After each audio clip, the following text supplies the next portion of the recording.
Bonjour à tous et bienvenue à la deuxième vidéo de notre série de tutoriels sur Next.js 14. Aujourd'hui, nous allons découvrir ce qu'est Next.js et les avantages qui en font un outil puissant pour le développement web moderne. Nous allons tout de suite entrer dans le vif du sujet. Ok. En guise de sommaire ici, nous avons 4 points principaux qu'on va aborder. Premier point ici va être qu'est-ce que Next.js. Deuxième point, pourquoi utiliser Next.js. Le troisième point, ce que vous pouvez développer avec Next.js. Et le dernier point, quelles sont les caractéristiques de Next.js. Sans tarder, nous allons poursuivre avec le premier point. Alors, qu'est-ce que Next.js? Next.js c'est un framework JavaScript basé sur React qui nous permet de créer des applications web performantes et évolutives. Donc, il simplifie notamment le processus de développement en offrant des fonctionnalités telles que le rendu côté serveur, le routage dynamique et bien plus encore.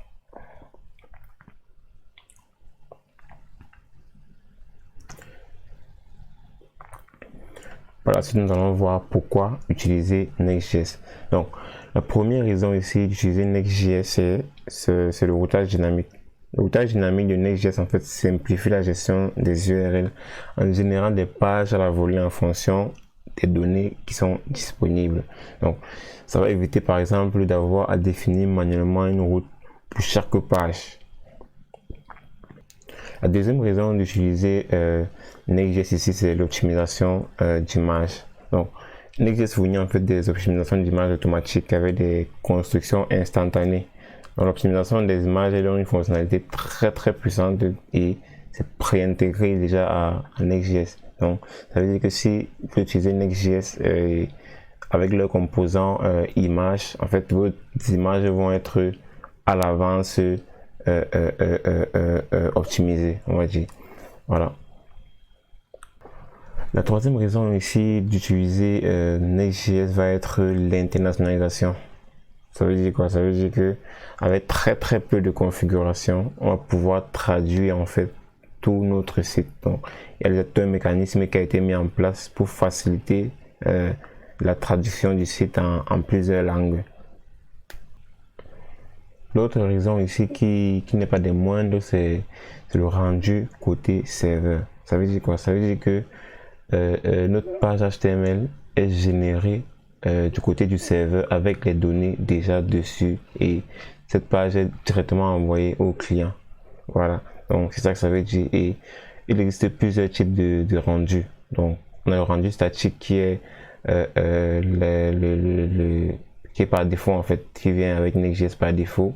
Et ensuite il y a le rendu dynamique et il y a le streaming. Donc on peut passer en revue un peu ces rendus là. Donc on va commencer par le rendu statique. Avec le rendu statique ici, les routes sont rendues au moment de la construction, c'est-à-dire au moment du build. Ensuite, donc, le résultat est donc mis en cache. Le serveur ne va pas reconstruire la requête à chaque demande. Elle va juste utiliser les données enregistrées dans le cache. Ça veut dire par exemple si vous récupérez, je sais pas trop moi, une liste de produits et que ça a été préchargé à l'avance, il va pas refaire la requête au serveur, il va juste utiliser ce produit qui a été mis en cache là pour vous envoyer, ce qui va faire en sorte que vous gagnez un peu plus en performance. Voilà. Le rendu statique est utile par exemple lorsqu'une route contient des données qui ne sont pas personnalisées pour un seul utilisateur. Voilà, comme je disais tantôt avec l'exemple du e-commerce avec les produits. Et on s'est aussi fait pour des données qui peuvent être connues au moment du build, comme un article de blog statique ou bien une page de produit. Le prochain rendu ici, c'est le rendu dynamique. Donc, rendu dynamique ici, avec le rendu dynamique, en fait, les routes sont rendues pour chaque utilisateur au moment de la demande. Un exemple, c'est par exemple la page de profil, par exemple. Donc, la page de profil, c'est pour un utilisateur précis. Donc, lorsque on clique sur la page de profil, normalement, le serveur doit rendre la page de profil pour l'utilisateur concerné. Donc, c'est là que le rendu dynamique entre en jeu. Maintenant, il y a un troisième rendu qui est le streaming. Le streaming ici vous permet de restituer progressivement l'interface utilisateur à partir du serveur. Ça veut dire que le serveur va mettre des parties du code qui doivent être générées dynamiquement en attente en fait. Ça veut dire au fur et à mesure, donc il va essayer de diviser ça en plusieurs blocs. Donc au fur et à mesure, lorsque un bloc a fini, il va le rendre. Ensuite, dès que le prochain bloc finit, il va le rendre. Ainsi de suite. Donc c'est un peu comme ça que le streaming fonctionne. Et voilà, on a ici une autre raison qui n'est pas des moindres, qui est vraiment très utilisée aussi. C'est le SEO. Voilà, donc Next.js améliore le SEO. Comment ça améliore le SEO, notamment avec son rendu côté serveur. Pourquoi? Parce que au niveau du React, lorsqu'on fait une application React, après le build, React lui il envoie les fichiers JavaScript et on n'a aucun fichier HTML au départ au niveau de notre build. Du moins on a un seul fichier HTML, mais c'est le JavaScript qui, lorsque la page est chargée, c'est uniquement côté client en fait qu'on peut avoir les données, parce que c'est JavaScript qui génère tout en fait lui-même. Donc du coup, pour le référencement, les robots, quand ils vont venir essayer de sillonner un peu notre code, ils ne vont rien voir en fait, parce que en fait tout est généré dynamiquement. Pourtant, avec le rendu côté serveur, c'est que c'est parce que lorsqu'on fait le build, toutes les pages qui ont été créées côté serveur vont être générées, donc vont avoir le HTML présent après le build en fait. Donc ce qui fait que les moteurs de recherche vont pouvoir référencer facilement notre page. Voilà pourquoi le SEO est amélioré en fait avec Next.js. Donc par la suite ici nous allons voir voilà ce que vous pouvez développer avec Next.js. Donc là c'est juste quelques exemples de projets qu'on peut développer avec Next.js. Là on a les portails web, on a les pages web uniques, donc ce qu'on appelle souvent les single pages. On a les sites web statiques, on a des produits SAS, donc software as a service. On a les sites web e-commerce et de vente de détail, on a les tables de bord, applications web complexes et vraiment exigeantes, interface utilisateur vraiment interactive. Donc il y a tellement de types d'applications qu'on peut faire avec Next.js. Donc c'est vraiment un outil vraiment complet.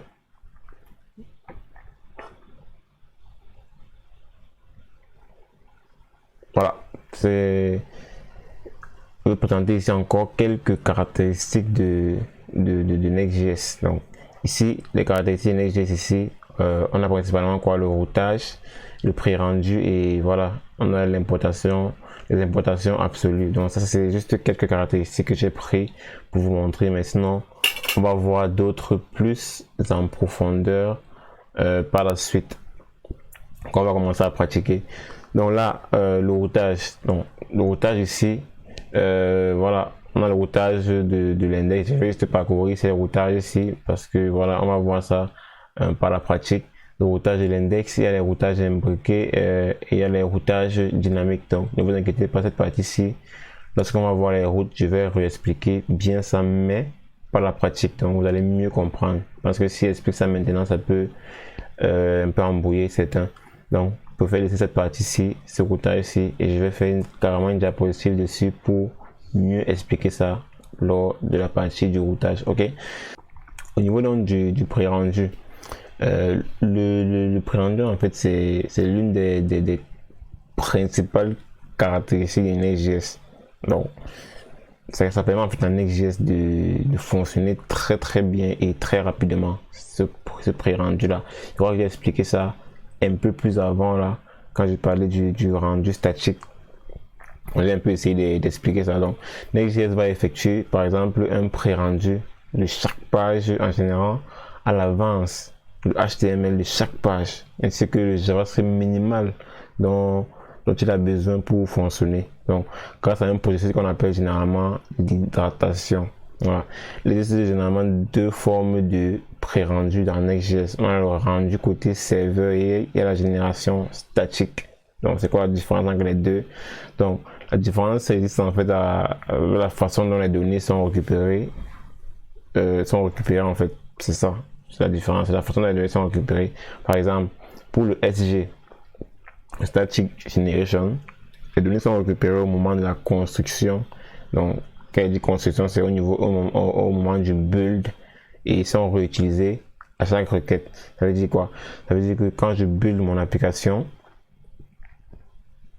chaque fois que je build mon application, je vais avoir des fichiers qui vont être générés. Ensuite, chaque fois que le client demande un fichier, je vais l'envoyer sur le fichier statique. Donc, un même fichier qui a été généré depuis, en fait. Je lui envoie juste, je vais pas faire une requête au niveau du serveur, je lui envoie juste le fichier qui a été généré. Donc, c'est ce qui le rend, en fait, logiquement plus rapide, car ça met en cache, en fait, les informations. Donc, ça garde, en fait, les informations et ça restitue juste ces mêmes informations-là, sans toutefois contacter le serveur. Tandis que le SSR, donc le server side rendering, là, lui, les données sont récupérées à chaque requête. Comme j'ai pris le cas par exemple du profil utilisateur, ça veut dire chaque fois qu'un profil, quelqu'un va vouloir voir son profil, c'est une requête en fait. On ne peut pas faire quelque chose de statique à ce niveau parce que il y a du contenu dynamique. C'est en fonction de l'utilisateur, voilà, que on va pouvoir afficher cette page. Donc du coup, on ne peut pas dire qu'on va faire du SG à ce niveau-là. Donc c'est un peu ça. Donc par la suite ici, nous allons voir un peu les importations absolues. Donc, l'autre caractéristique aussi de Next.js ici, c'est que, voilà, si vous avez remarqué avant, sur React par exemple, il y avait beaucoup d'importations qui étaient assez longues. C'est-à-dire, on faisait des points, donc tellement de liens relatifs. Là maintenant, il y a un peu des liens absolus là qu'on peut utiliser. Donc, directement, Next.js comprend que vous voulez le dossier component. Par exemple, sur cet exemple ici par exemple, quand vous mettez component ici, Next.js comprend en fait que c'est le component que vous voulez chercher et il va chercher lui-même intelligemment où se trouve ce dossier-ci et il va pouvoir vous donner ce fichier que vous avez mis là. Sinon, avant c'était comme ça que ça se faisait, donc c'est ça que je voulais vous montrer un peu aussi. Donc il y a beaucoup d'autres caractéristiques. Donc j'ai choisi ces caractéristiques parce que c'est ça qu'on va beaucoup plus travailler durant notre formation en fait. Nous voici arrivés au thème de notre vidéo. N'oubliez pas de mettre un petit pouce bleu si vous avez aimé la vidéo. Dans la prochaine vidéo, nous allons voir comment créer notre première application Next.js. Donc n'oubliez pas de vous abonner et d'activer la cloche de notification pour être notifié par YouTube quand je vais poster la vidéo la semaine prochaine. Donc merci et on se dit au revoir pour une prochaine vidéo. Ciao.